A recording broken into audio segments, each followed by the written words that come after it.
नमस्कार, मैं हूं आपके साथ नम्रता। राज्यसभा में मोदी सरकार ने जब जम्मू कश्मीर से अनुच्छेद 370 हटाने का ऐलान किया था, तो उस वक्त कांग्रेस के वरिष्ठ नेता और राज्यसभा में नेता विपक्ष रहे गुलाम नबी आजाद ने मोदी सरकार की खूब लानत मलानत की थी। लेकिन लगता है अब समय बदल गया है।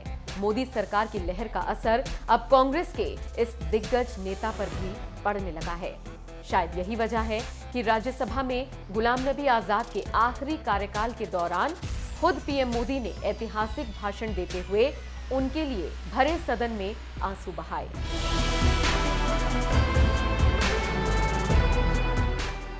तो वहीं अब खुद मोदी सरकार गुलाम नबी आजाद के कदमों में कालीन बिछाती हुई दिख रही है, जिससे सत्ता के गलियारों में ये चर्चाएं जोर पकड़ने लगी हैं कि क्या वाकई गुलाम नबी आजाद धीरे धीरे बीजेपी के करीब आते जा रहे हैं। गांधी परिवार की ओर से हाशिए पर किए गए पार्टी के वरिष्ठ नेता और जम्मू कश्मीर के पूर्व मुख्यमंत्री गुलाम नबी आजाद की आजकल बीजेपी से कुछ ज्यादा ही करीबियां बढ़ती जा रही हैं।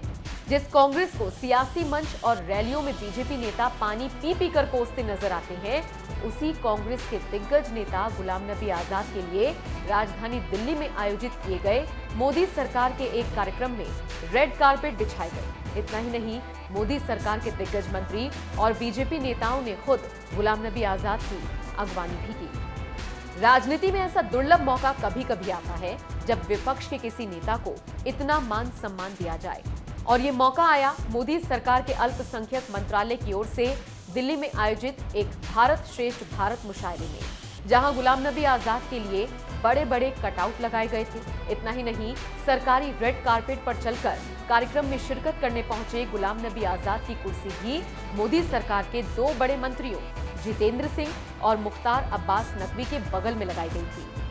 उन्हें वो पूरा सम्मान दिया गया था जो किसी मुख्य अतिथि को दिया जाता है। मंच पर भी गुलाम नबी आजाद जब पहुंचे तो बीजेपी नेताओं से घिरे हुए नजर आए। ऐसा नजारा आपको शायद ही कभी देखने को मिला होगा जब बीजेपी नेताओं के बीच में कोई कांग्रेस का दिग्गज नेता खड़ा हो।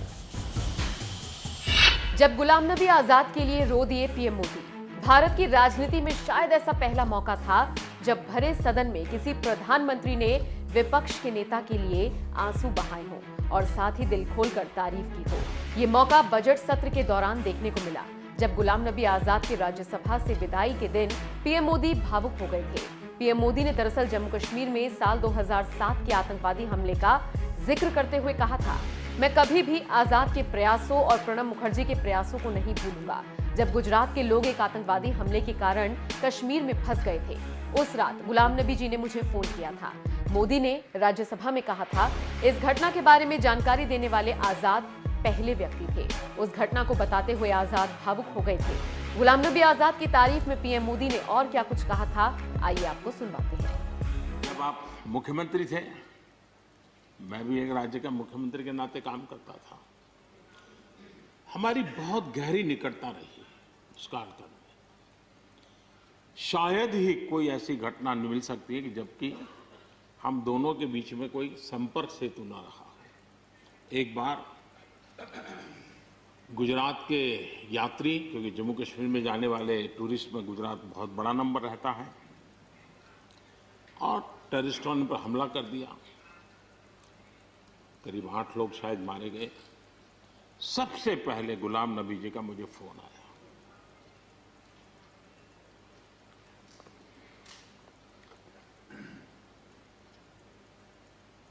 और वो फोन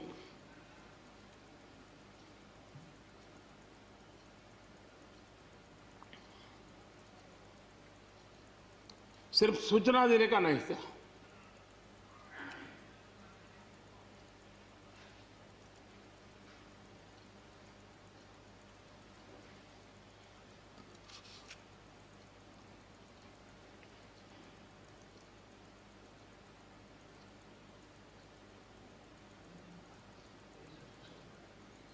उनके आंसू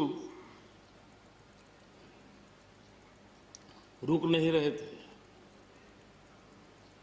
फोन पे उस समय प्रणब मुखर्जी साहब डिफेंस मिनिस्टर थे। मैंने उनको फोन किया, मैंने कहा साहब अगर अगर फोर्स का हवाई जहाज मिल जाए इन डेड बॉडी को लाने के लिए। रात देर हो गई थी। प्रणब मुखर्जी साहब ने कहा आप चिंता मत कीजिए, मैं करता हूं व्यवस्था। लेकिन रात में फिर गुलाम नबी जी का फोन आया। वे एयरपोर्ट थे।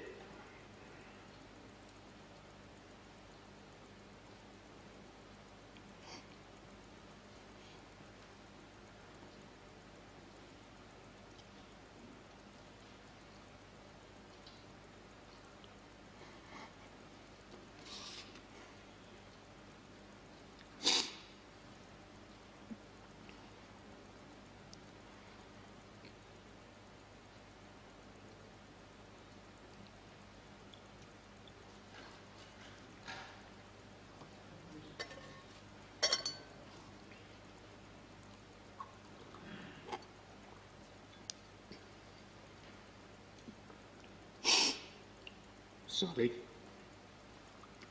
उस रात को एयरपोर्ट से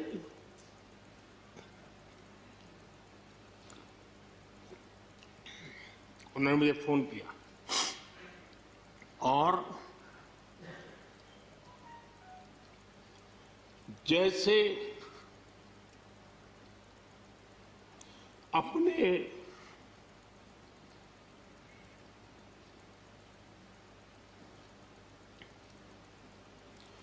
परिवार के सदस्य की चिंता करें,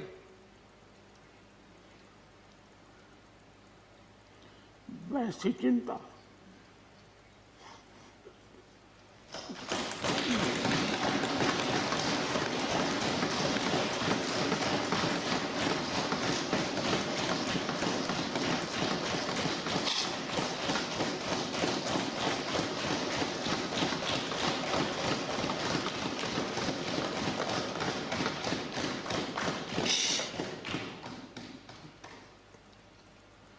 पद, सत्ता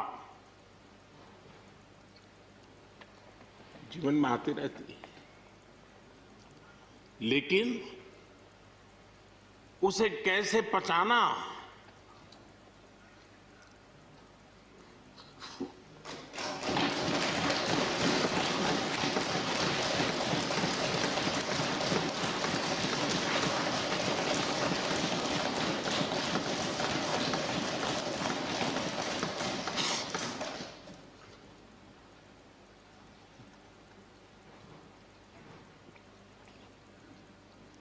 मेरे लिए बड़ा भावुक पल था।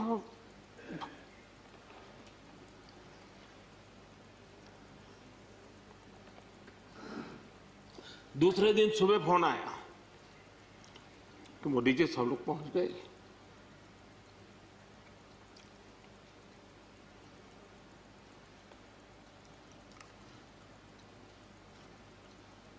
इसलिए एक मित्र के रूप में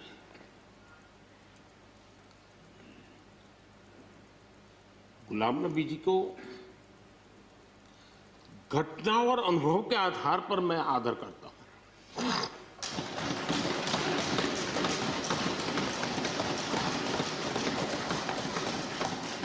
और मुझे पूरा विश्वास है कि उनकी सौम्यता, उनकी नम्रता, इस देश के लिए कुछ कर गुजरने की उनकी कामना, वो कभी उनको चैन से बैठने नहीं देगी। और मुझे विश्वास है कि जो भी दायित्व जहां भी वो संभालेंगे, वे जरूर वैल्यू एडिशन करेंगे, कंट्रीब्यूशन करेंगे और देश उनसे लाभान्वित होगा। ये मेरा पक्का विश्वास है। मैं फिर एक बार उनकी सेवाओं के लिए आदरपूर्वक धन्यवाद करता हूं और व्यक्तिगत रूप से भी मेरा उनसे आग्रह रहेगा कि मन से मत मानो कि अब आप इस सदन में नहीं हो। आप के लिए मेरे द्वार हमेशा खुले, इन चारों माननीय सदस्यों के लिए खुले हैं। आपके विचार, आपके सुझाव, क्योंकि देश में सब बहुत जरूरी होता है। ये अनुभव बहुत काम आता है, मुझे मिलता रहेगा। ये अपेक्षा मैं रखता ही रहूंगा। आपको मैं निवृत्त होने नहीं दूंगा। फिर एक बार बहुत शुभकामनाएं। धन्यवाद।